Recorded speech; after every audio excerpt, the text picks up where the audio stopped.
لا قوة إلا بالله العلي العظيم. أعوذ بالله من الشيطان اللعين الرجيم. بسم الله الرحمن الرحيم. الحمد لله رب العالمين، والعاقبة للمتقين، والجنة للموحدين، والنار للعاصين وللكافرين.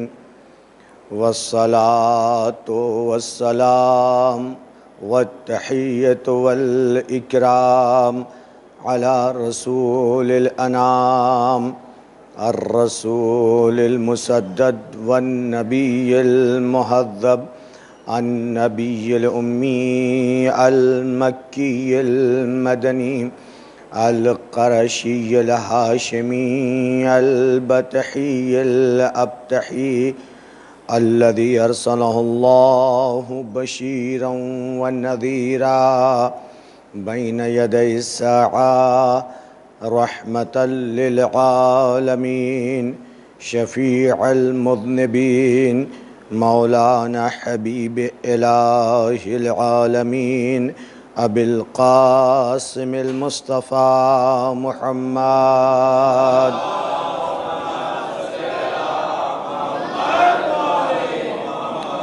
وآله الطيبين الطاهرين المعصومين المظلومين الغر الميامين، الذين أذهب الله عنهم الرجس وطهرهم تطهيرا.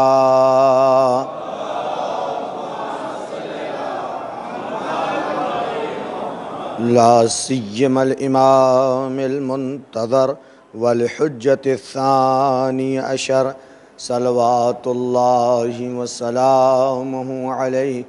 أما بعد، فقد قال الله تعالى في كتابه المبين، وهو أصدق الصادقين، وقوله الحق. بسم الله الرحمن الرحيم. وَلَقَدْ كَتَبْنَا فِي الزَّبُورِ من بعد الذِّكْرِ أَنَّ الْأَرْضَ يَرِثُهَا عِبَادِيَ الصَّالِحُونَ. صلوات پڑھتے پر محمد.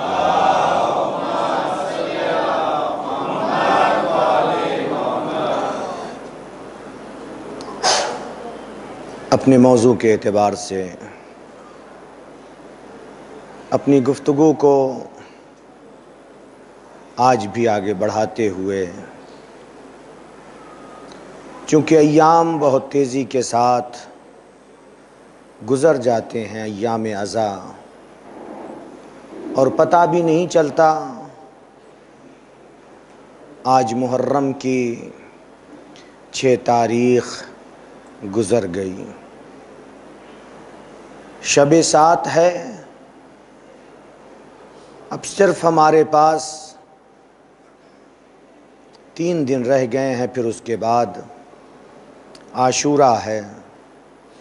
ایسا محسوس ہو رہا ہے کہ ابھی ہم نے یہ عشرہ شروع کیا اور اختتام کی منزل میں پہنچ گیا ہے، چونکہ یہ ذکر ہی محمد و آل محمد کا ایسا ذکر ہے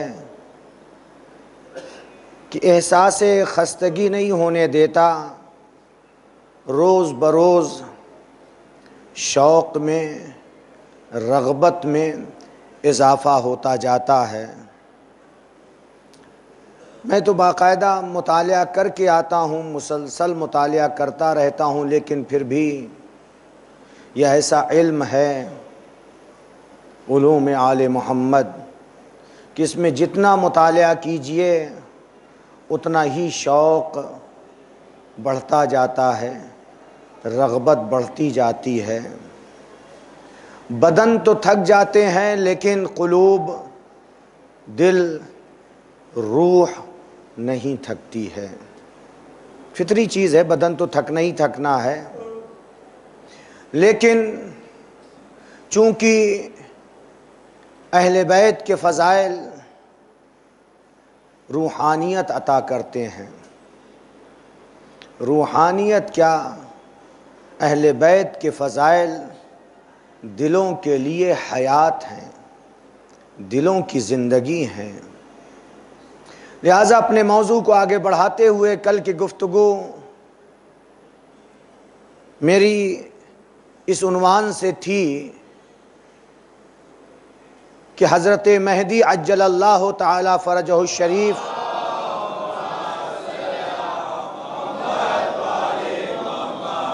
کے متعلق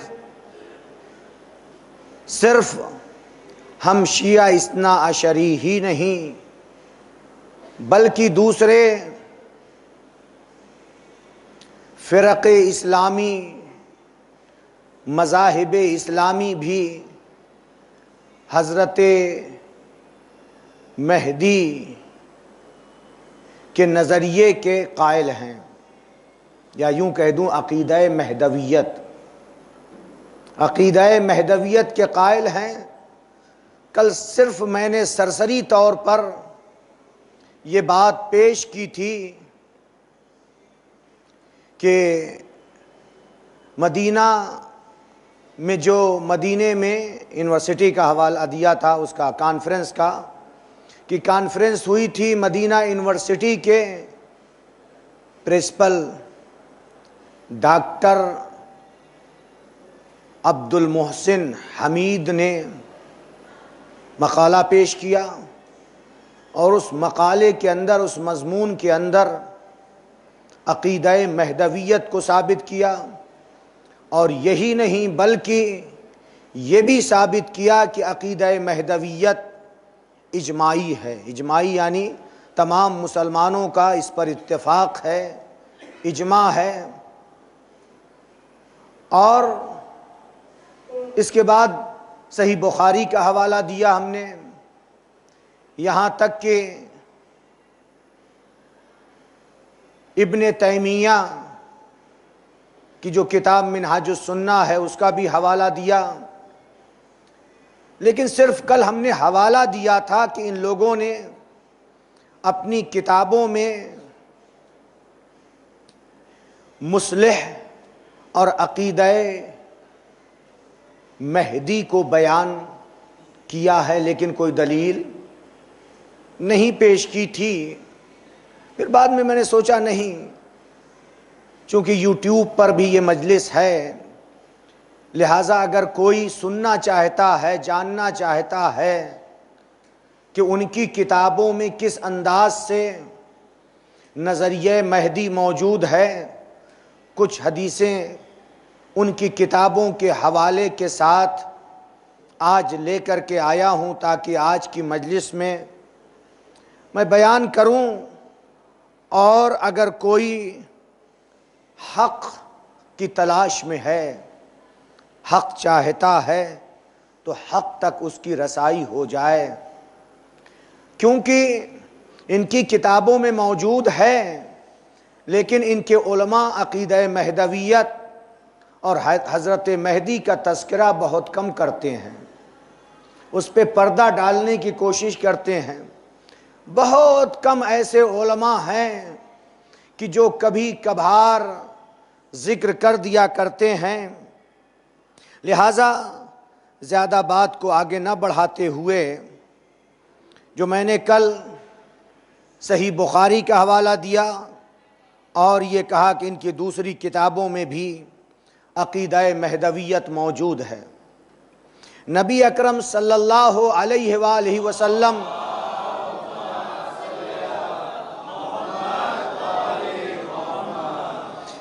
سے حدیث نقل کی ہے صحیح ترمذی میں، صحیح ترمذی جلد 2 صفحہ 46 پر عبداللہ سے روایت کی ہے کہ رسول خدا نے فرمایا، لا تذهب الدنیا حتی یملک العرب رجل من اہل بیتی یواتی اسمہ اسمی۔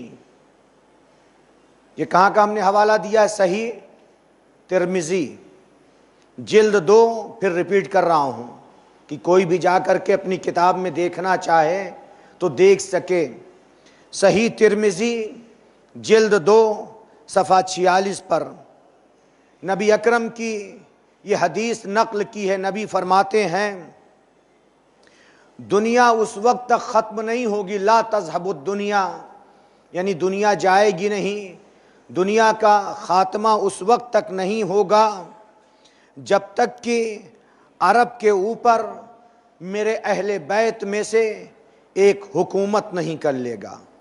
توجہ رکھیے گا، جو جملہ ہے حتی یملک العرب رجل من اہل بیتی، میرے اہل بیت میں سے ایک مرد عرب کے اوپر حکومت نہیں کر لے گا، ان کا مالک نہیں بن جائے گا، یعنی ان کا حاکم نہیں بن جائے گا، اور وہ میرے اہل بیت میں سے جو ہوگا یواتی اسمہ اسمی، اس کا نام میرا نام ہوگا۔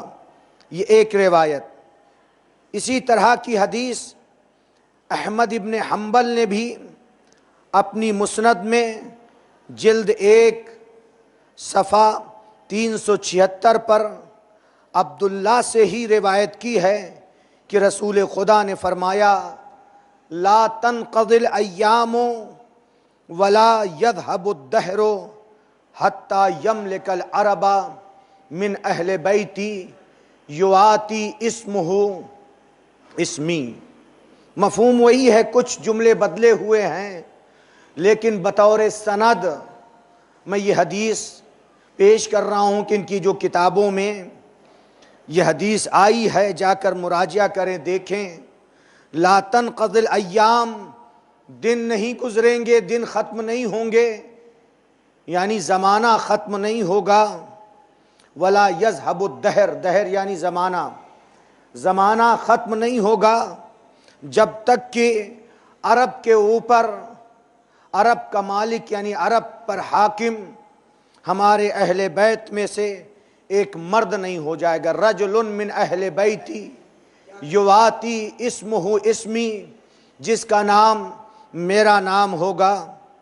پھر اس کے بعد صحیح ترمذی میں جلد 2 صفحہ 46 پر ہی تحریر کیا ہے کہ نبی اکرم نے فرمایا یلی رجل من اہل بیتی یواتی اسمہ اسمی، میرے اہل بیت سے ایک مرد آئے گا، ایک رجل آئے گا جس کا نام میرا نام ہوگا۔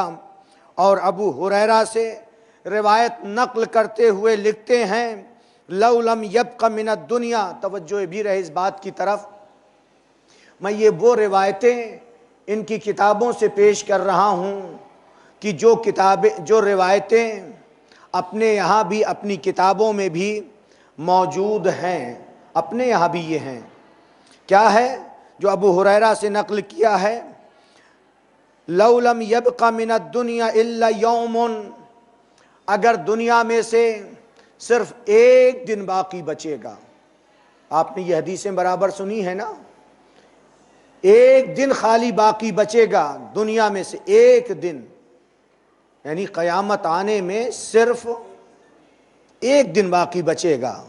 لو لم یبق من الدنیا الا یوم، صرف ایک دن باقی بچے گا بس قیامت آنے میں، تو اللہ تعالیٰ لطول اللہ ذلک اليوم حتی یلی رجل من اہل بیتی یواتی اسمہ اسمی، اللہ تعالیٰ اس ایک دن کو اتنا طولانی کرے گا، اتنا لمبا کرے گا کہ اس ایک دن میں میرے اہل بیت سے ایک مرد آئے گا جس کا نام میرا نام ہوگا، اور وہ آ کر کے عرب کے اوپر یا پوری دنیا پر حکومت کرے گا۔ اور اسی طرح سے احمد ابن حنبل نے ہی اس مفہوم کی حدیث اپنی مسند جلد 1 صفحہ 376 پر عبداللہ سے نقل کی ہے کہ نبی اکرم نے فرمایا لا تقوم الساعۃ حتی یلی رجل من اہل بیتی یواتی اسمہ اسمی، قیامت نہیں آئے گی، لا تقوم الساعہ، ساعہ یعنی قیامت، قیامت نہیں آئے گی جب تک ہمارے اہل بیت میں سے ایک مرد آ کر کے دنیا پر حکومت نہیں کر لے گا جس کا نام میرا نام ہوگا۔ بس آخری روایت یہ بعنوان سند سے پیش کیا ہے ہم نے، تاکہ جو میرا یہ عشرہ چل رہا ہے اور بار بار یہ میں عرض کر رہا ہوں کہ تمام مسلمانوں کے یہاں عقیدہ مہدویت پایا جاتا ہے، یہ نظریہ موجود ہے۔ یہ اور بات ہے کہ ان کے علماء ان کو سناتے نہیں ہیں، انہیں بتاتے نہیں ہیں۔ آخری حدیث ہے، ترمذی نے اپنی صحیح میں تحریر کیا ہے کہ نبی اکرم نے فرمایا اِنَّ فِي اُمَّتِي الْمَہْدِیَّ، میری امت میں ایک مہدی ہوگا، یخرج یعیش خمسا او سبعا او تسعا، میری امت میں ایک مہدی ہوگا، وہ ایک دن خروج کرے گا، ظہور کرے گا، ایک دن نکلے گا، ایک دن آئے گا، اور آنے کے بعد خمسا او سبعا او تسعا، 5 سال یا 7 سال یا 9 سال حکومت کرے گا۔ توجہ رکھیے گا، یعنی امام زمانہ کی مدت حکومت کو بیان کیا ہے کہ آپ جب تشریف لائیں گے تو آپ کی حکومت کا زمانہ کتنا ہوگا۔ یہ او جو کبھی حدیث میں ہوتا ہے تو یہ نبی کی طرف سے نہیں ہے کہ نبی یہ کہیں کہ 5 سال یا 7 سال یا 9 سال، یہ راوی کے سننے میں کبھی یہ ہوتا ہے کہ خمسن کہا یا سبعن کہا یا تسعن کہا، کہ نبی نے جو یہ فرمایا کہ میرے اہل بیت میں سے ایک آئے گا، میری امت میں ایک مہدی ہے کہ جو آئے گا اور آنے کے بعد پوری دنیا پر حکومت کرے گا۔ نبی نے تو ایک ہی لفظ فرمایا ہے، یا خمسن فرمایا ہے 5 سال، سبعن یا 7 سال فرمایا ہے، یا تسعن 9 سال فرمایا ہے۔ یہ راوی کی طرف سے ہے کہ راوی کے سننے میں کبھی ایسا ہو جاتا ہے، لہٰذا راوی نے یہ کہا ہے۔ اور اسی طرح سے حدیثیں بہت زیادہ ہیں، بے شمار ہیں۔ آخری حدیث یہ ہے فَيَجِيءُ إِلَيْهِ الرَّجُلُ فَيَقُولُ يَا مَہْدِی، جب امام مہدی عجل اللہ تعالی فرجہ الشریف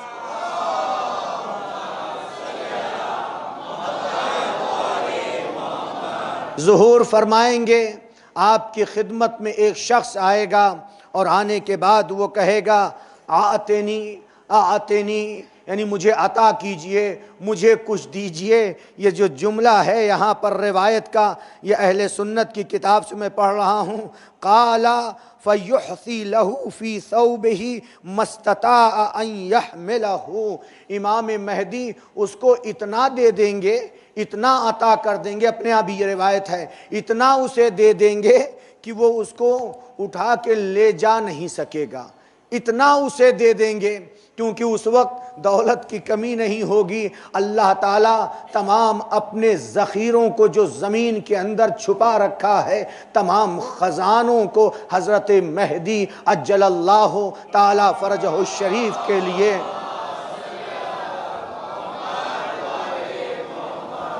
ظاہر فرما دے گا۔ وہ کیا عظیم زمانہ ہوگا، تبھی تو ہر ایک نے اس زمانے کی تمنا کی ہے۔ ہر ایک سے مراد یعنی ائمہ طاہرین میں سے ہر ایک کی آرزو تھی، ہر ایک کی تمنا تھی۔ کل کی گفتگو کو جوڑتے ہوئے یہ تو آج بطور تمہید، چونکہ کل میں نے کچھ اہل سنت کے علماء کے نام پیش کیے تھے، جس کی وجہ سے یہ حدیثیں ضروری ہوا کہ بیان کر دوں تاکہ سند بن جائے۔ کل کی ہماری گفتگو یہ چل رہی تھی کہ آپ کی زیارت میں، آپ کے سلسلے میں یہ جملہ موجود ہے، السلام علیکہ یا خازنہ شجرت طوبی والسدرۃ المنتہی، السلام علیکہ یا ناظرہ شجرت طوبی، اے شجر طوبی پہ نگاہ رکھنے والے، اے سدرۃ المنتہی پر نظر رکھنے والے، السلام علیکہ۔ ہم یہ جو سلام کر رہے ہیں صرف سلام نہیں، کل بھی میں نے عرض کیا تھا، پھر سلام کر رہے ہیں السلام علیکہ، یا نور اللہ الذی لا یطفأ، سلام ہو اللہ کے اس نور پر جس نور کو کوئی خاموش نہیں کر سکتا ہے۔ یریدون لیطفئوا، صلوات پڑھتے بر محمد وآل محمد۔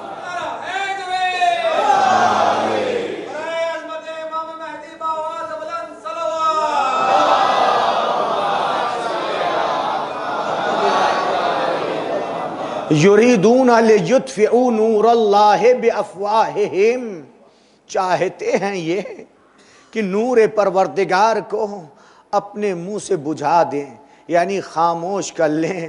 قرآن میں اللہ کہہ رہا ہے واللہ متم نورہ ولو کرہ الکافرون، اللہ اپنے نور کو پائے تکمیل تک پہنچانے والا ہے اگرچہ کافروں کو ناپسند ہے۔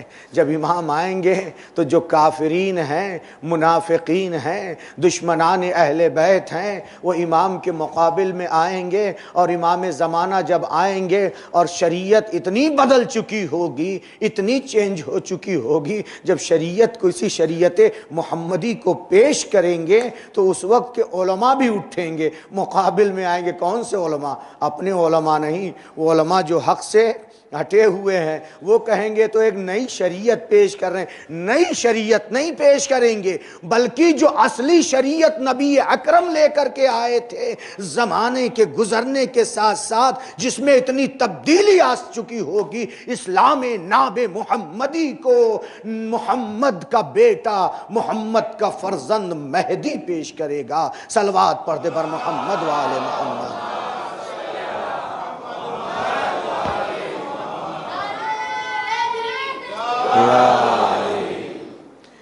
تو زیارت میں یہ جملے ہیں، اور پھر اس کے بعد زیارت کا جملہ کیا ہے؟ السلام علیک یا حجت اللہ التی لا تخفا، سلام ہو اللہ کی اس حجت پر جسے کوئی چھپا نہیں سکتا ہے۔ چھپانے کی بڑی کوشش کی کائنات نے، اللہ کی اس حجت کو کوئی چھپا نہیں سکتا ہے، اس پر سلام ہو۔ اور پھر اسی زیارت میں جو شہادت کے گواہی کے جملے آئے تھے، آج کی بات سے جوڑنے کے لیے یہ جملوں کی میں تکرار ریپیٹ کر رہا ہوں۔ کبھی ضروری ہوتا ہے جو بات کل گزر چکی ہے اس کو بیان کروں تاکہ آج کی گفتگو سے وہ بات مرتبط ہو جائے۔ میں نے عرض کیا ہے کہ میں مجلس نہیں پڑھتا ہوں بلکہ میں ایک درس دیتا ہوں تاکہ کل کی بات آج کی بات سے جڑ جائے، اس لیے میں یہ باتیں پیش کر رہا ہوں۔ وَأَشْهَدُ أَنَّكَ خَازِنُ كُلِّ عِلْمٍ، میں گواہی دیتا ہوں اے آقا، اے مولا، آپ تمام علم کے خزانہ دار ہیں۔ خازن کل علم، جتنے علم ہیں، علم الآدم الاسماء کلہا، اللہ نے وہ تمام آدم کو جو اسماء دیے تھے، توجہ رہے، اس تمام علوم آدم سے لے کر، کل بھی میں نے کہا تھا نبی خاتم تک، اور پھر مولا کائنات سے لے کر آپ کے والد امام حسن عسکری علیہ السلام تک،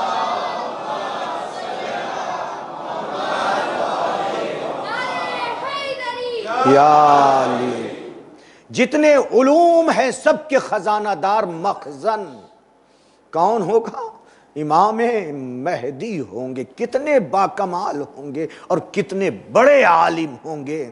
اور پھر اس کے بعد جو جملہ ہے وَفَاتِقُ كُلِّ رَتْقٍ، رتق کہتے ہیں جو چیز پیچیدہ ہو، جو چیز بالکل پوشیدہ ہو، جو چیز بالکل ڈھکی ہوئی ہو، جس کے اوپر پردہ پڑا ہوا ہو، جس تک کسی کی رسائی نہ ہو سکتی ہو، اسے کہتے ہیں رتق۔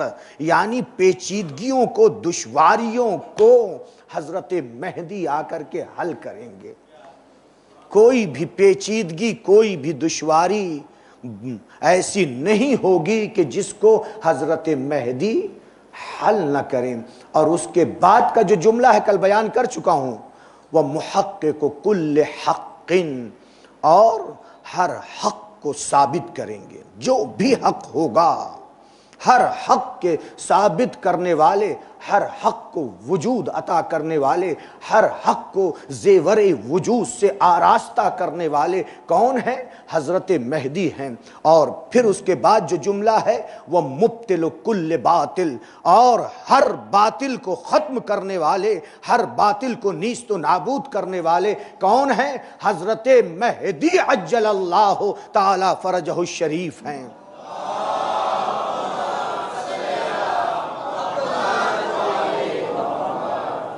تو آپ نے ملاحظہ کیا وَفَاتِقُ كُلِّ رَتْقٍ، یعنی جس کو کوئی بھی کھول نہ سکے، جس کو کوئی بھی حل نہ کر سکے، جس سے انسانیت عاجز ہو، اور واضح لفظوں میں کہہ دوں، جس سے انسانیت عاجز ہوگی، جس کو حل کرنے سے اس کو حضرت مہدی حل کریں گے۔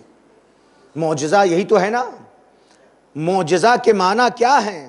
معجزہ کے معنی وہ ہیں کہ نبی یا امام ایسی چیز پیش کرے کہ جسے عام انسان پیش کرنے سے عاجز ہوں۔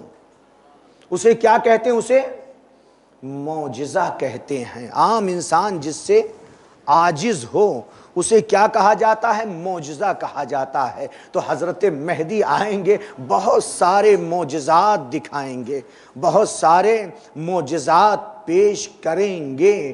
انہی میں سے ایک واقعہ جو ابھی جبکہ آئے نہیں ہیں، غیب میں ہیں، شاید 2 دن یا 3 دن سے پہلے جو مجلس پڑھی تھی اس کے اندر ایک میں نے خواجہ نصیر الدین کا جملہ پڑھا تھا نا، وجودہ لطف و تصرفہ لطف آخر و غیبتہ منا۔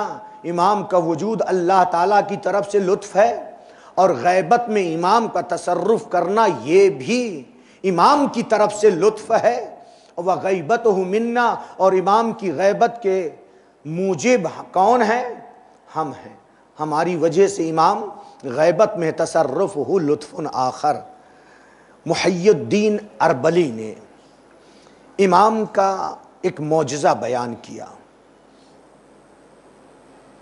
معجزہ کہیے، واقعہ کہیے، وہ معجزہ کیا ہے؟ وہ یہ ہے، محی الدین اربلی کہتے ہیں کہ میں اپنے والد کے ساتھ موجود تھا۔ ہمارے والد کے سامنے ایک شخص بیٹھا ہوا تھا کہ جو عمامہ پہنے ہوئے تھا، سر ڈھکا ہوا تھا، اور وہ نیند کی وجہ سے اونگ رہا تھا۔ نیند جب آتی رہتی ہے نا تو اس کو اونگنا کہتے ہیں۔ اس کو نیند، اس کے اوپر نیند کا غلبہ تھا، وہ نیند کی وجہ سے اونگ رہا تھا، اونگ پہ اونگ آ رہی تھی۔ ایک مرتبہ نیند کا ایسا جھٹکا آیا کہ اس کا عمامہ سر سے گر گیا۔ جب اس کا عمامہ سر سے گر گیا تو اس کے سر پر زخم کا بہت بڑا داغ دکھا، بہت بڑے زخم کا بہت بڑا داغ۔ توجہ سے سنیے گا، اس کے سر پر دکھا۔ جو لوگ موجود تھے وہاں پر انہوں نے سوال کیا، یا خود محی الدین اربلی کا کہنا ہے میرے والد نے اس سے پوچھا کہ تمہارے سر پر اتنے بڑے زخم کا داغ یہ کیسا داغ ہے؟ یہ زخم تم کو کب آیا تھا؟ توجہ سے سنیے، یہ زخم تم کو کب آیا تھا؟ تو اس وقت اس شخص نے بے ساختہ یہ کہا کہ یہ زخم مجھے جنگ صفین میں لگا تھا۔ توجہ رہے، لوگوں کو حیرت ہوئی، تعجب کہ جنگ صفین کہاں اور اس کا زمانہ کہاں، یعنی بہت بعد کا اس کا زمانہ تھا، لیکن وہ کیا کہہ رہا ہے کہ یہ داغ مجھے جنگ صفین میں آیا تھا، علی کی حمایت میں جنگ لڑ رہا تھا، جس کی وجہ سے میرے سر پر یہ داغ، یہ جو زخم آیا، یہ اس کا نشان ہے، یہ اس کا اثر ہے، یہ اس کا داغ ہے جو میرے سر پر باقی ہے۔ لوگوں کو حیرت ہے، تعجب میں لوگ پڑ گئے کہ جنگ صفین کہاں اور تم کہاں؟ جنگ صفین کا زمانہ کتنا پہلے تھا اور تمہارا زمانہ ابھی اور تم یہ کہہ رہے ہو کہ جنگ صفین میں علی کی رکاب میں رہ کر علی کی حمایت میں نے جنگ لڑی، جو میرے سر پہ زخم آیا یہ اس کے نشان ہے۔ تو جب اس سے اس طرح سے لوگوں نے کہا تو اس نے کہا ہاں، جب میں مصر کے سفر پہ جا رہا تھا میرے ساتھ غزہ کا رہنے والا ایک شخص ہم سفر ہوا۔ غزہ جانتے ہیں نا، بار بار نام تو سنتے رہتے ہیں نا، فلسطین کی جو جنگ ہوتی رہتی ہے، فلسطین کا ایک شہر جس کا نام غزہ ہے۔ ابھی بھی فلسطین میں بہت سے ناصبی ہیں، اگرچہ ہم دعا کرتے ہیں بس مسلمان ہونے کے لحاظ سے، ورنہ ابھی بھی فلسطین میں بہت سے ناصبی یعنی اہل بیت سے دشمنی کرنے والے موجود ہیں۔ تو وہ یہ کہتا ہے، چلیے وہ گفتگو اپنی جگہ پر، وہ کہتا ہے کہ میرے ساتھ غزہ کا ایک شخص ہم سفر تھا، ہم دونوں سفر پہ جا رہے تھے مصر کی طرف، لیکن راستے میں کچھ گفتگو ہونے لگی۔ ان باتوں کے دوران علی اور معاویہ کی بھی گفتگو آ گئی، اور جب علی اور معاویہ کی گفتگو آئی تو اس میں جنگ صفین کی بھی بات آ گئی ہم دونوں کے درمیان۔ جب ہم دونوں کے درمیان جنگ صفین کی بات آ گئی تو اس شخص نے، اس غزہ کے رہنے والے نے یہ کہا کہ اگر میں اس دور میں موجود ہوتا تو میں اپنی تلوار کو علی اور اصحاب علی کے خون سے سیراب کرتا۔ کیا جملہ اس نے کہا؟ کہ اگر میں اس وقت موجود ہوتا، تمنا کر رہا، آرزو کر رہا، کون؟ غزہ کا رہنے والا شخص، فلسطینی جو تھا۔ کیا کہا اس نے کہا کہ اگر اس دور میں میں موجود ہوتا تو میں اپنی تلوار کو علی اور اصحاب علی کے خون سے سیراب کرتا۔ بات واضح ہو رہی نا، سیراب کرنے سے مراد یعنی میں علی کے خلاف جنگ لڑتا، علی کے چاہنے والوں کے اصحاب کے خلاف جنگ کرتا۔ تو اس کا کہنا یہ ہے شخص کا کہ میں نے بھی جواباً یہی کہا کہ اگر میں جنگ صفین میں موجود ہوتا تو معاویہ اور معاویہ کے سپاہیوں سے اپنی تلوار کو سیراب کرتا، یعنی اپنی تلوار سے میں معاویہ اور معاویہ کے سپاہیوں کو تہہ تیگ کرتا، علی کی رکاب میں رہ کر کے جنگ لڑتا۔ دونوں کے درمیان میں یہ گفتگو ہو رہی تھی۔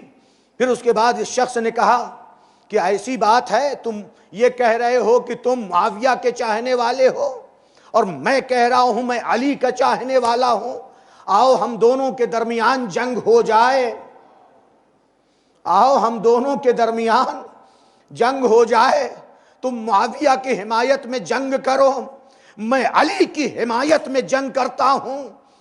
تو شخص کا کہنا ہے ہمارے درمیان جنگ چھڑ گئی، اس نے اپنی تلوار سے ہمارے اوپر حملہ کیا اور ہم نے اپنی تلوار سے اس کے اوپر حملہ کیا، اسی طرح سے ہم دونوں ایک دوسرے کے اوپر حملہ کرتے رہے، تھوڑی دیر تک لڑتے رہے، لیکن اس کی تلوار میرے سر پہ آ کر لگی۔ توجہ رکھیے گا، اس کی تلوار میرے سر پر آ کر لگی اور خون بہنے لگا۔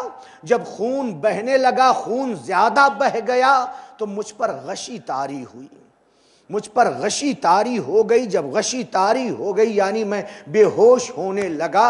جب بے ہوش ہونے لگا تو میں نے دیکھا اسی عالم میں ایک گھڑ سوار آیا، ایک گھڑ سوار آیا اور آنے کے بعد اپنی نیزے کی نوک سے مجھ سے کہا اے فلاں شخص اٹھو، اے فلاں اٹھو۔ اور جب میں اٹھ کر کے بیٹھا، چونکہ گر گیا تھا زمین پر، اور جب میں اٹھ کر کے بیٹھا اپنے دست مبارک کو میرے سر پر پھیرا، اور جب اپنے دست مبارک کو میرے سر پر پھیرا تو میرا زخم جو خون بہ رہا تھا زخم مندمل ہو گیا اور خون کا بہنا رک گیا۔ اور پھر اس کے بعد مجھ سے کہا تم یہیں پہ تھوڑی دیر تک ٹھہرے رہو، ابھی میں آتا ہوں۔ پھر اس کے بعد وہ گھڑ سوار گیا اور جانے کے بعد تھوڑی دیر کے بعد میرے دشمن کا سر لے کر کے آیا اور میرے سامنے رکھ دیا، اور رکھ کر کے مجھ سے یہ کہا انتا نصرتنا فنصرناکا، تم ہماری نصرت کے لیے اٹھے لہذا ہم نے تمہاری مدد کی. تم ہماری نصرت کے لیے اٹھے تھے اس لیے ہم نے تمہاری مدد کی. وَلْيَنْصُرَنَّ اللَّهُ مَنْ نَصَرَهُ، اور اللہ تعالیٰ اس کی ضرور مدد کرتا ہے جو اللہ کی نصرت کے لیے اٹھتا ہے. صلوات پڑھ پر محمد و آل محمد.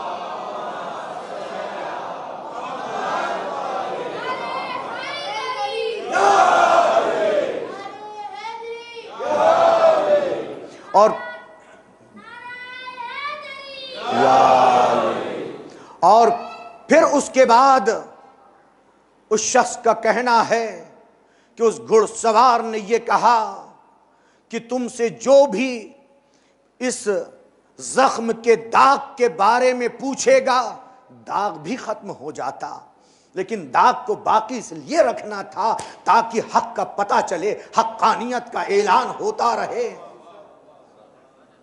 کہا کہ کوئی بھی تم سے اس کے بعد پوچھے گا کہ یہ داغ، یہ زخم کہاں آیا، تم کو یہ زخم کہاں لگا ہے، تو تم یہی کہنا کہ جنگ صفین میں یہ زخم مجھے لگا ہے. چونکہ کس نے حکم دیا ہے، یہ کون ہو سکتا ہے؟ اس نے سوال کیا ایک مرتبہ کہ آپ کون ہیں، اپنا تعارف تو کرا دیجئے. تو اس وقت فرمایا فلاں ابن فلاں، یعنی صاحب الامر.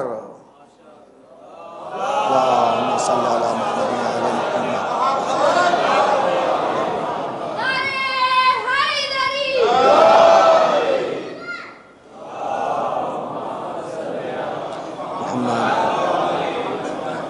فلاں ابن فلاں، یعنی خود امام کے جملے ہیں یہ. آیت اللہ وحید خراسانی نے بھی اس واقعے کو اپنی کتاب میں نقل کیا ہے، علامہ مجلسی نے بہار میں بیان فرمایا ہے، شیخ حر عاملی نے اثبات الہدایہ میں بیان کیا ہے، اور نیلی نجفی نے اپنی کتاب السلطان میں بیان کیا ہے. کئی ہمارے بزرگ علماء نے اس واقعے کو بیان کیا ہے. اور کیا کہا؟ فلاں ابن فلاں یعنی صاحب الامر. فلاں ابن فلاں سے مراد کون ہے؟ یعنی امام نے اپنا نام لیا ابن الحسن العسکری، یعنی میں عسکری کا نور نظر ہوں، صاحب الامر ہوں، صاحب الامر. صلوات پردے پر محمد و آل محمد. تو آپ نے ملاحظہ کیا کہ یہ واقعہ آپ نے صرف دست اپنا ہاتھ پھیرا اور زخم فوراً مندمل ہو گیا. کیا معمولی ہاتھ میں یہ طاقت ہو سکتی ہے جو میں نے کہا تصرف ہو؟ لطف غیبت میں بھی تصرف لطف ہے.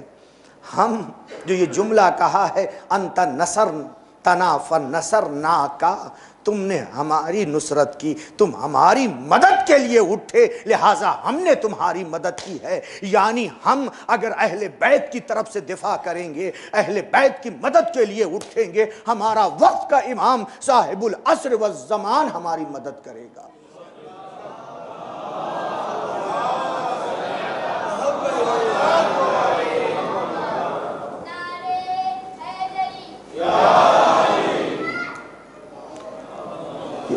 اللہ محمد و آل محمد. معمولی ہاتھ میں یہ طاقت نہیں آ سکتی ہے.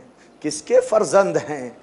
جس کا ہاتھ ید اللہ ہے، جس کا چہرہ وجہ اللہ ہے، جس کی آنکھ عین اللہ ہے، جس کا سینہ صدر اللہ ہے، جس کا پہلو جنب اللہ ہے، اس کے فرزند ہیں. اور آپ کے بھی وہی کمالات ہیں جو آپ کے جد کے کمالات تھے. آپ کا ہاتھ اب امام کا ہاتھ تنہا امام مہدی کا ہاتھ نہیں ہے، بلکہ آپ کا ہاتھ اب ید اللہ ہو گیا. جب ید اللہ ہو گیا، اس ہاتھ کو جب پھیریں گے تو زخم مندمل ہو جائے گا. صرف نشان باقی تھا تاکہ بعد میں یہ حجت بن سکے.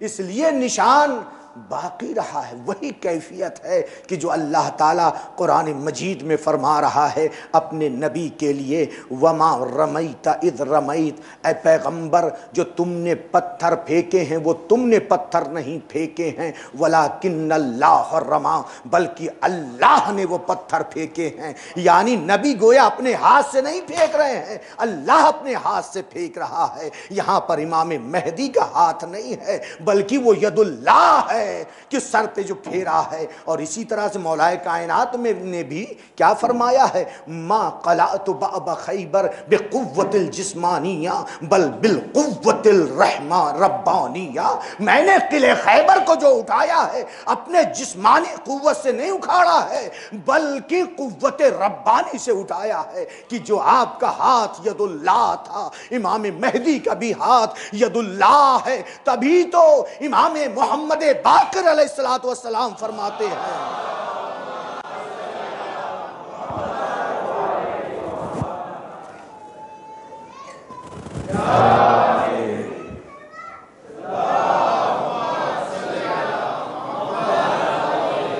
اذا قام قائمنا، جب ہمارا قائم قیام کرے گا۔ پانچوں امام فرما رہے ہیں اذا قام قائمنا، جب ہمارا قائم قیام کرے گا، یضعو یدہ، کل یہ حدیث آئی تھی لیکن چھوڑ دیا تھا درمیان میں، یضعو یدہ علی رؤوس العباد، وہ اپنے ہاتھ کو بندوں کے سروں پہ رکھے گا، بندوں کے سروں پہ پھیرے گا۔ جب پھیرے گا، مجمعو بہا عقولہم واکملوا بہا اخلاقہم، جب حضرت مہدی مخلوق کے سر پر، لوگوں کے سروں پر اپنا ہاتھ پھیریں گے تو لوگوں کی عقلیں مکمل اور اخلاق کامل ہو جائیں گے۔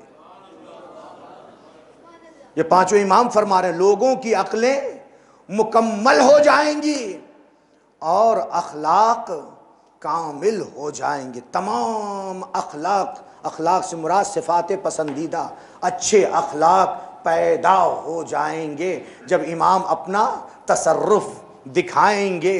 جو آپ کو حق، جو آپ کو اختیار حاصل ہے، اپنے اختیار کا استعمال کریں گے امام، تو اس وقت یہ کیفیت پیدا ہوگی۔ تو اب اندازہ کیجئے دست مہدی اور دست موسیٰ میں کتنا فرق ہے۔ توجہ رہے، دست مہدی اور دست موسیٰ میں کتنا فرق ہے۔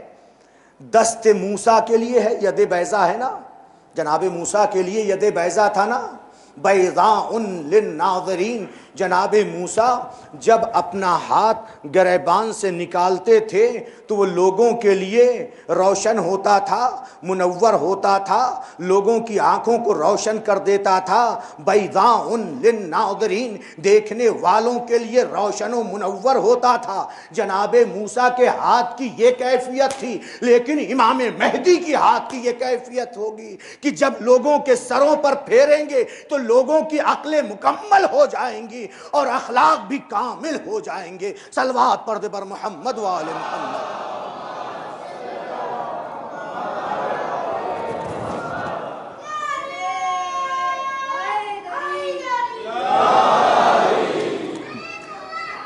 اللہم صلی علی، آپ لوگ آگے تشریف لے آئیے، تھوڑا آگے آجئے، معاف کیجئے گا زحمت ہوگی، صلوات پڑھتے ہوئے آگے تشریف لے آئیے،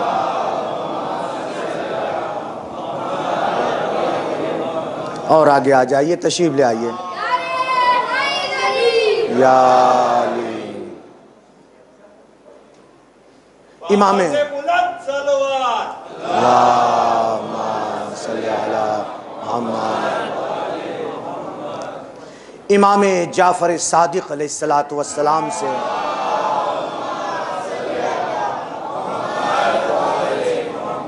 ایک بار اور صلوات پڑھ دیجئے۔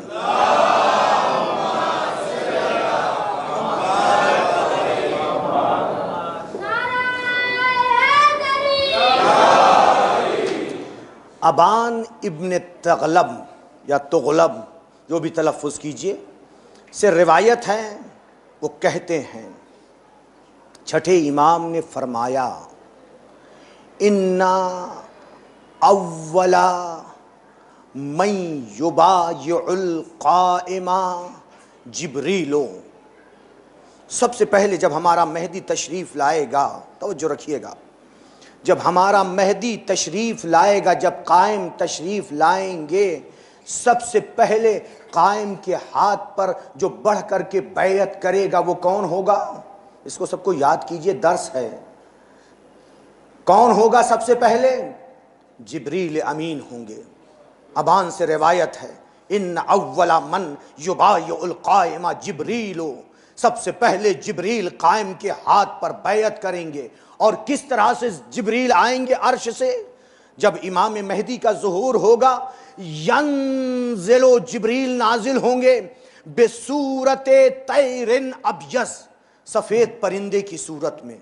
جبریل امین عرش سے جب امام مہدی آئیں گے بیعت کرنے کے لیے، جبریل امین آئیں گے، کس کی صورت میں آئیں گے؟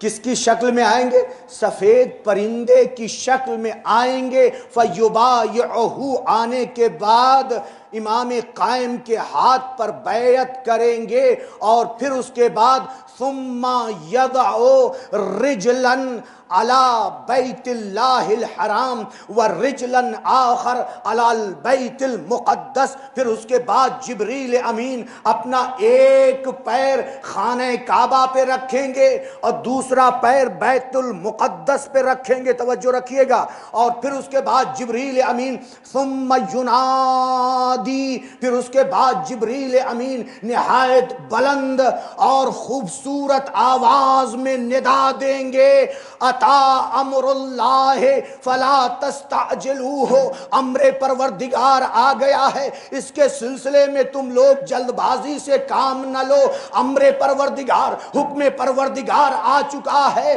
تسمعہ الخلائق، پوری مخلوق جبریل کی اس آواز کو اپنی اپنی زبان میں سنیں گے۔ پوری مخلوق، وہ ہوتا ہے نا جو بڑی کانفرنس وغیرہ ہوتی ہے، وہ لگاتے ہیں کہ کوئی کسی بھی زبان میں بول رہا ہے اور ترجمہ ہو کر کے لگا کے بیٹھتے ہیں، امام کو اس کی سب کی ضرورت نہیں ہوگی۔ جبریل امین جب ندا دیں گے کہ امر پروردگار، حکم پروردگار آ چکا ہے، اتا امر اللہ فلا تستعجلوہ، اس کے اندر تم جلد بازی سے کام نہ لو، تو ہر ایک اپنی زبان کے اندر سنے گا۔ اس روایت کو بحرانی نے بھی اپنی کتاب میں نقل کیا ہے، لیکن کچھ جملے بڑھا کر کے۔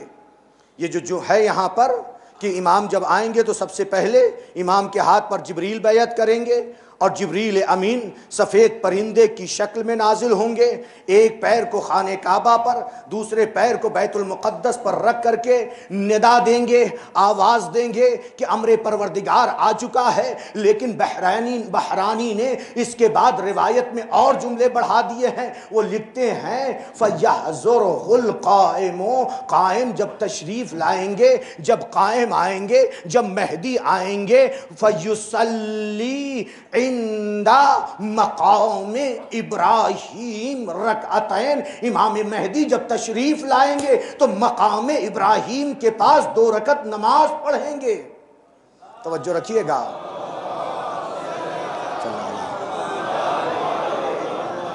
فَيُصَلِّ عند مقام ابراہیم رکعتین، 2 رکعت نماز پڑھیں گے، اور پھر اس کے بعد فَيَنْصَرِفُ حَوَالِيهِ أَصْحَابُهُ وَهُمْ 913، اور پھر اس کے بعد توجہ رکھیے، تشریف لائیں گے، 2 رکعت نماز پڑھیں گے، اور پھر اس کے بعد 2 رکعت نماز ختم ہوگی کہ اتنے میں آپ کے گرد آپ کے اصحاب جمع ہو جائیں گے، اتنی دیر میں۔ روایت کا جملہ ہے فَيَنْصَرِفُ حَوَالِيهِ أَصْحَابُهُ، ان کے اصحاب یعنی حضرت مہدی کے اصحاب اکٹھا ہو جائیں گے۔ ان کی تعداد کتنی ہوگی؟ ہم 313، وہ 313 ہوں گے جو امام مہدی کے گرد اکٹھا ہو جائیں گے۔ اور پھر روایت کا جملہ ہے، یہ کس دن ہوگا؟ کس دن آپ ظہور فرمائیں گے؟ آپ جمعرات کے دن، جمعرات کے دن آپ کا ظہور ہوگا اور جمعے کے دن بوقت نماز ظہر خروج کریں گے۔ توجہ رہے، دو باتیں ہیں۔ آپ لوگوں نے سنا ہے کہ امام جمعے کو تشریف لائیں گے اور جمعے کی زیارت بھی ہے، نہیں، ظہور جمعرات کو اور جمعے کو خروج فرمائیں گے، نکلیں گے۔ جمعے کو آپ چلیں گے کب؟ بوقت نماز ظہر، نماز ظہر کے وقت امام اب نکلیں گے، اور جب اب امام نکلیں گے تو جو کیفیت اس روایت میں بیان کی ہے، کچھ جملے اس سے پہلے بیان کر چکا ہوں۔ امام جب نکلیں گے تو امام کی شان کیا ہوگی؟ سر پر سفید عمامہ ہوگا اور پورا سفید لباس زیب تن کیے ہوں گے۔ نبی کی ذرا ہوگی جو تھوڑی بڑی ہوگی، جس کو حریر سے لپیٹ لیں گے، توجہ رہے۔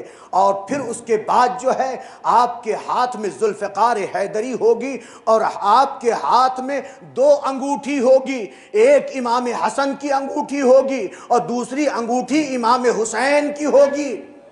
سلیمان کی تو ہوگی، تمام انبیاء کے آثار تو لے کر کے آئیں گے، آپ کے ساتھ سلیمان کی انگوٹھی ہوگی، لیکن اپنے جد امام حسن اور امام حسین کی انگوٹھی پہن کر آئیں گے۔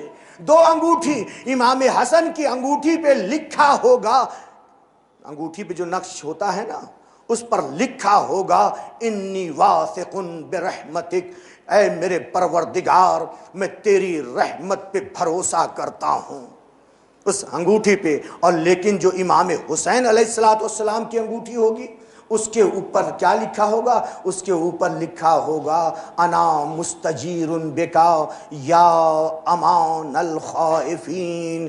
یہ یعنی بعد میں نہیں لکھا جائے گا۔ امام حسن جو انگوٹھی پہنتے تھے، اس انگوٹھی کا نقش ہی یہی تھا، انی واثق برحمتک۔ اور امام حسین جو انگوٹھی پہنتے تھے، جو امام حسین کے ہاتھ میں انگوٹھی ہوتی تھی، اس کے اوپر کیا لکھا تھا؟ انا مستجیر بکا، اے میرے معبود میں تیری پناہ مانگتا ہوں، یا امان الخائفین، اے خوف زدہ کو امان دینے والے۔ امام حسین کی انگوٹھی کا یہ نقش، اس کا ترجمہ یہ ہے، انا مستجیر بکا یا امان الخائفین۔ اور یہی نہیں، اور پھر اس کے بعد آپ کے ساتھ 3 پرچم ہوگا۔ وقت پورا ہو چکا ہے، لیکن تھوڑی دیر کے لیے معاف کیجئے گا اگر تھوڑی تقریر اگر آج آگے بڑھ جاتی ہے۔ آپ کے ساتھ 3 پرچم ہوگا۔ ایک پرچم پہ لکھا ہوگا الیوم اکملت لکم دینکم واتممت علیکم نعمتی ورضیت لکم الاسلام دینا۔ ایک پرچم پہ لکھا ہوگا۔ یہ کون سی آیت ہے؟ آپ جانتے ہیں میدان غدیر میں 3 آیتیں نازل ہوئی تھیں، یا ایھا الرسول بلغ، اور پھر اس کے بعد جب نبی اکرم نے اعلان کر دیا تھا کہ من کنت مولاہ فہذا علی مولا، ابھی نبی منبر سے اترے ہی نہیں تھے کہ جبریل امین یہ آیت لے کر نازل ہوئے تھے، الیوم اکملت لکم دینکم، آج کے دن میں نے تمہارے دین کو مکمل کیا، ورضیت لکم الاسلام دینا، اور تمہارے دین اسلام کو آج کے دن مکمل کیا، نعمتوں کو تمام کیا، اور تمہارے دین اسلام سے آج کے دن میں راضی ہوا۔ تو آپ کے ایک پرچم پہ یہ لکھا ہوگا، اور دوسرے پرچم پہ آپ کے کیا لکھا ہوگا؟ دوسرے پرچم پہ لکھا ہوگا وَيُؤْفُونَ بِالنَّذْرِ وَيَخَافُونَ يَوْمًا كَانَ شَرُّهُ مُسْتَطِيرًا۔ یعنی وہ آیت جب پنجتن پاک نے روزے کی حالت میں فقیر و مسکین و یتیم کو دیا تھا، خیرات کی تھی، اس وقت جو آیت نازل ہوئی تھی، سورہ دہر کی آیت، سورہ دہر کی جو آیتیں نازل ہوئی ہیں ان میں سے ایک یہ آیت ہوگی وَيُؤْفُونَ بِالنَّذْرِ۔ کچھ ہستیاں ہیں جو اپنی نظر کو پورا کرتی ہیں۔ کس نے اپنی نظر کو پورا کیا تھا؟ وَيُؤْفُونَ بِالنَّذْرِ وَيَخَافُونَ يَوْمًا، اور اس دن سے وہ ہستیاں ڈرتی ہیں کان شرہ مستطیرا، کہ جب شر ہر طرف پھیلا ہوگا، یعنی قیامت کے دن کے طرف اشارہ ہے تو دوسرے پرچم پہ یہ لکھا ہوگا، اور تیسرا پرچم جو آپ کے ساتھ ہوگا، تیسرے پرچم پہ لکھا ہوگا لا الہ الا اللہ محمد رسول اللہ علی ولی اللہ و وصیہ، اس کے اوپر و وصیہ ہی یعنی جو اللہ کے ولی ہیں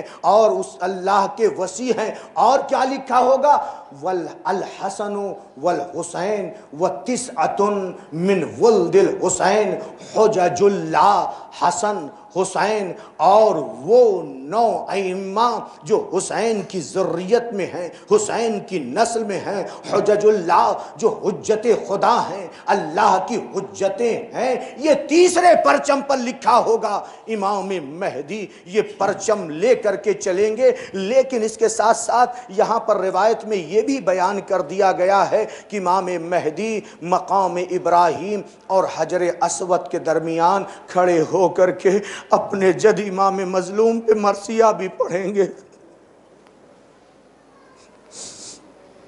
ظہور کے بعد امام مہدی مرثیہ پڑھیں گے۔ وہ مرثیہ کے جملے کیا ہیں؟ حجر اسود اور مقام ابراہیم کے درمیان کیا مرثیہ پڑھیں گے؟ اہل یا عالم انا الامام القائم، اے اہل عالم آگاہ ہو جاؤ میں ہی امام قائم ہوں۔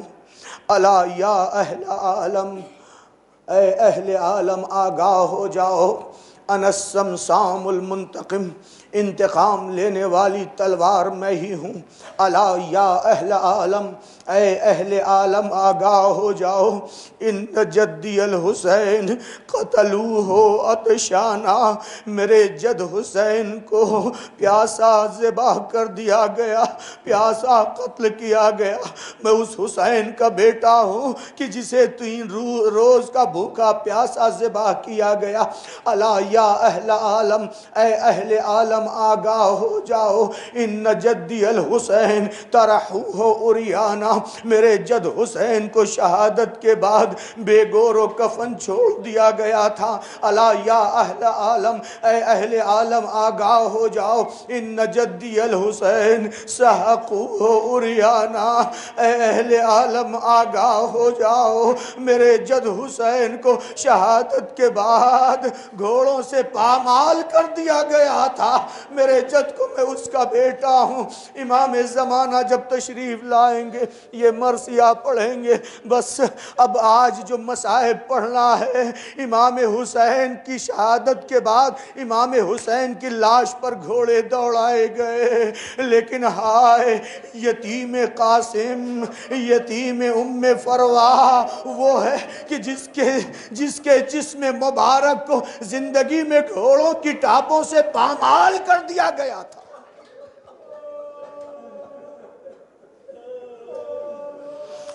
اجرکم علی اللہ۔ جب تمام جانثار اپنی جانوں کو قربان کر چکے، جناب قاسم ایک کے بعد ایک جاتے رہے، جناب قاسم بھی اپنے چچا کی خدمت میں آتے ہیں، آنے کے بعد کہتے ہیں چچا مجھے بھی مرنے کی اجازت دیجیے۔ امام حسین نے جب دیکھا کہ میرا بھتیجا قاسم مجھ سے اجازت لینے کے لیے آیا ہے، امام حسین نے ایک جملہ کہا، تمشی برجلک الی الموت، اے بیٹا قاسم تم اپنے پیروں سے موت کی طرف چل کے آئے ہو۔ جناب قاسم نے جواب میں فرمایا کیف لا، اے چچا کیوں کر میں چل کر کے نہ آؤں، انتا بین الاعداء وحیدا فریدا، اے چچا آپ دشمنوں کے درمیان میں یکو تنہا ہے، نفسی بے نفس کل فدا، میں اپنی جان کو آپ کے اوپر فدا کر دوں گا، اپنی روح کو آپ کے اوپر میں فدا کر دوں گا۔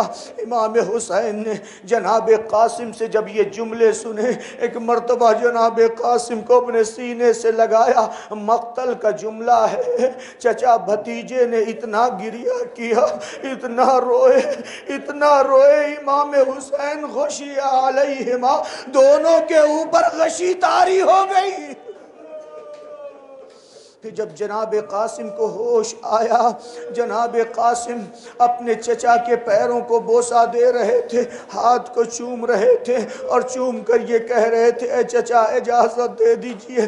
امام مظلوم نے مجبور ہو کر کے کہا اے بیٹا قاسم اب کیوں کر تم کو اجازت نہ دوں، لہٰذا قاسم کو لیے ہوئے خیمے کے اندر آئے اور آنے کے بعد اپنی بہن زینب سے کہا بہن زینب تبرکات کا صندوق لے آؤ۔ جناب زینب صندوق لے کر کے آئیں، امام حسین نے صندوق سے امام حسن کی قبا نکالی اور اپنے بھتیجے کو پہنایا اور امامہ سر پہ رکھا۔ سر پہ امامہ رکھنے کے بعد جس طرح سے کفن کے اندر جب میت کو ہم امامہ پہناتے ہیں، اگر آپ نے یہ دیکھا ہو جب جنازے کو تیار کیا جاتا ہے سر کے اوپر امامہ باندھ کر دونوں گوشوں کو سینے کے اوپر لٹکا رکھ دیا جاتا ہے، امام حسین نے امامے کو اسی طرح سے اپنے بھتیجے قاسم کے سر پر باندھا کہ دونوں گوشوں کو سینے پہ لٹکا دیا۔ میں کہوں گا کہ امامہ پہنا رہے تھے کہ زندگی میں اپنے بھتیجے کو کفن پہنا رہے تھے۔ جناب قاسم سے کہا جاؤ اپنی ماں سے رخصت ہو لو، اپنی پھوپھیوں سے رخصت ہو لو۔ جناب قاسم رخصت ہونے کے لیے آئے۔ جب جناب قاسم خیمے کے اندر آئے جس میں مخدرات عصمت و طہارت تھی، جناب قاسم کو دیکھ کر کے ایک کوہرام عظیم برپا ہوا۔ تمام بیبیاں رو رہی تھیں، تمام بیبیاں گریہ کر رہی تھیں۔ ارے ام فروا نے اپنے لال قاسم کو کیسے اجازت دی؟ جناب قاسم اپنی ماں سے رخصت ہو کر چچا کی خدمت میں آئے اور کہا چچا میں رخصت ہو کر کے آ گیا، ماں نے اجازت دے دی ہے۔ امام حسین کی آنکھوں سے آنسو بہ رہے تھے۔ ایک مرتبہ اپنے بھتیجے کو، جناب قاسم کی عمر 13 سال تھی، اپنے بھتیجے کو گود میں لے کر کے گھوڑے پہ بٹھایا اور بٹھانے کے بعد کہا جاؤ بیٹا قاسم تم بھی اپنا داغ اپنے چچا کو دے جاؤ۔ جناب قاسم اشقیاء کے مقابل میں آئے۔ عمر سعد کو جب دیکھا، جناب قاسم نے عمر سعد سے کہا اے بدنہاد عمر سعد تجھ سے کس طرح سے گوارا ہوا کہ دریائے فرات کے پانی سے تو خود بھی سیراب ہو، تیرا لشکر بھی سیراب ہو، تیرے جانور بھی، اور عطرت نبی اس پانی کے لیے تڑپ رہی ہے۔ اس ظالم نے کوئی جواب نہ دیا، اپنے لشکر والوں کی طرف رک کر کے عمر سعد یہ کہتا ہے دیکھو یہ قتال عرب کے خاندان سے ہے، یہ حیدر کرار کا پوتا اور حسن کا بیٹا ہے، دیکھو اسے کم سن نہ سمجھنا، اس کی کم سنی کو نہ دیکھنا، اگر تم ایک ایک کر کے اس سے جنگ کرو گے تم سب کو تہہ تیگ کر دے گا، لہٰذا ایک ساتھ تم لوگ حملہ کرنا۔ جناب قاسم اشقیاء کے مقابل میں کھڑے ہیں، مبارز طلبی کر رہے ہیں، اعلان کر رہے ہیں کہ میرے مقابل میں آؤ، لیکن عمر سعد نے جو یہ جملہ کہہ دیا تھا کسی کے اندر تنہا آنے کی جرات نہیں ہو رہی تھی کہ قاسم کے مقابل میں آتا اور جنگ لڑتا، چونکہ اس وقت جنگ کی کیفیت یہی ہوتی تھی کہ ایک کے مقابل میں ایک آتا تھا۔ جب کوئی جناب قاسم کے مقابل میں نہ آیا، جناب قاسم نے خود حملہ کیا لشکر کے اوپر۔ مقتل کا جملہ ہے جناب قاسم نے ایک ہی وار میں 120 اشقیاء کو واصل جہنم کیا۔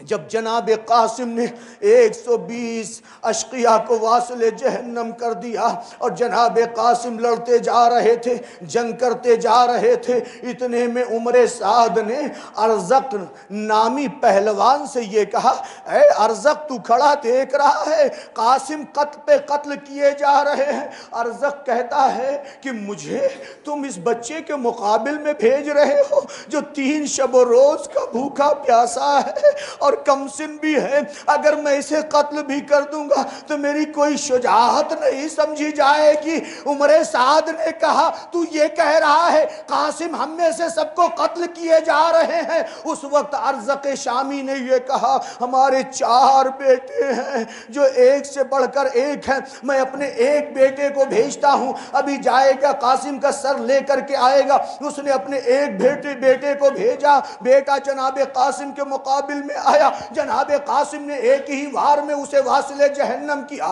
پھر اس کے بعد اس ملعون نے اپنے دوسرے بیٹے کو بھیجا، دوسرے کو بھی واصل جہنم کیا، تیسرے کو بھیجا، تیسرے کو بھی واصل جہنم کیا، چوتھے کو بھیجا، چوتھے کو بھی واصل جہنم جب کر دیا تو ارزق شامی خود آگے بڑھا۔ جب خود جناب قاسم کے مقابل میں آیا، امام حسین جو در خیمہ سے اپنے بھتیجے کی جنگ کو دیکھ رہے تھے، امام حسین نے ایک مرتبہ اپنے ہاتھوں کو آسمان کی طرف بلند کیا، پروردگارا میرا بیٹا قاسم 3 شب و روز کا بھوکا پیاسا ہے، اس کے مقابل میں وہ آ رہا ہے جو جنرل ہونے کے ساتھ ساتھ پانی اور غذا سے آسودہ ہے، میرا بچہ بھوکا و پیاسا ہے۔ اے میرے معبود، میں یہ دعا نہیں کرتا ہوں کہ میرا بچہ تیری راہ میں اپنی جان کو قربان نہ کرے، لیکن اتنی دعا ضرور ہے میرے بچے کو اس کے اوپر فتح یابی نصیب ہو۔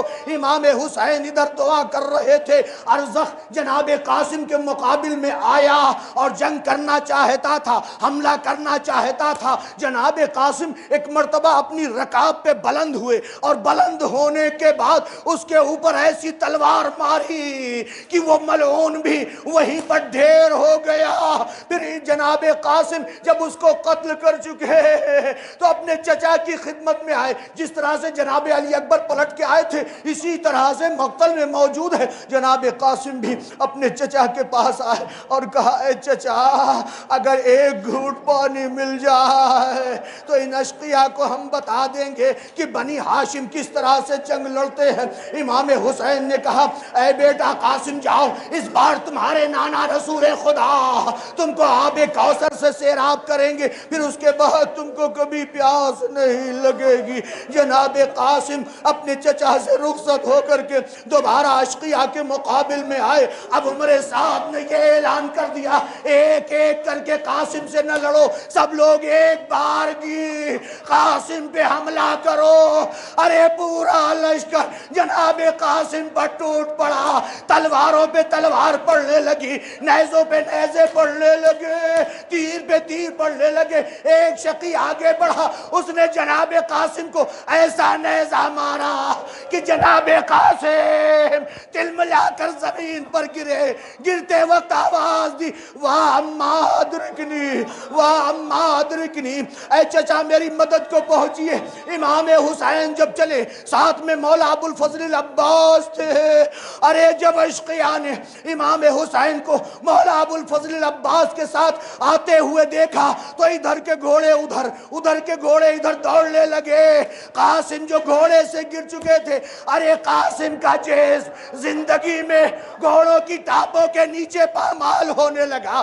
جناب قاسم ٹاپوں کے درمیان سے تڑپ کر کے آواز دے رہے تھے، واہ اما ادرکنی، واہ اما ادرکنی، اے چچا میری مدد کو پہنچیے، اے چچا میری مدد کو پہنچیے۔ ارے امام حسین اس وقت اپنے بھتیجے کے قریب پہنچے کہ جب جناب قاسم کا لاشا پامال ہو چکا تھا، لاشا قاسم کو اٹھایا کہ لے چلے خیمے میں، لیکن ہاں اس طرح سے پامال ہوا تھا کہ قاسم کا لاشا اپنی عبا میں لے کر کے خیمے میں آئے، در خیمہ پہ رکھ دیا۔ تمام بیویوں نے ام فروا کو پرسہ دینا شروع کیا۔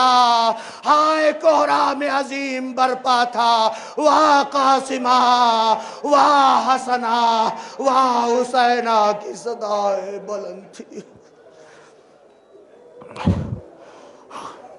سيعلم الذين ظلموا أي منقلب ينقلبون ألا لعنة الله على القوم الظالمين۔ پروردگارہ ہمارے اس عمل کو قبول فرما، ہمیں زیادہ سے زیادہ عبادت کرنے کی توفیق عطا فرما، ہمارے تمام گناہوں کو معاف فرما، ہماری تمام پریشانیوں کو دور فرما، ہمیں جو مقروض ہیں ان کے قرضوں کو ادا فرما۔ اے میرے معبود ہمارے تمام مرحومین کی مغفرت فرما، ہمارے والدین کی مغفرت فرما۔ اے میرے معبود ہمیں اس وقت تک نہ اٹھانا جب تک کہ محمد و آل محمد ہم سے راضی و خوشنود نہ ہو جائیں۔ اے میرے معبود ہمارا خاتمہ ایمان پر ہو، شیعان حیدر کرار جہاں پر بھی ہیں سب کی حفاظت فرما، تمام پریشانیوں کو دور فرما، جو بیمار ہیں انہیں شفائے عاجل و کامل عنایت فرما، پرچم اسلام پرچم تشیع کو سربلند فرما، پرچم کفر و نفاق کو سرنگوں فرما، اتباعت عالیات کی حفاظت فرما، تعمیر جنت البقیع کے اسباب مہیا فرما، منتقم خون حسین حضرت حجت کے ظہور میں تعجیل فرما، ماتم حسین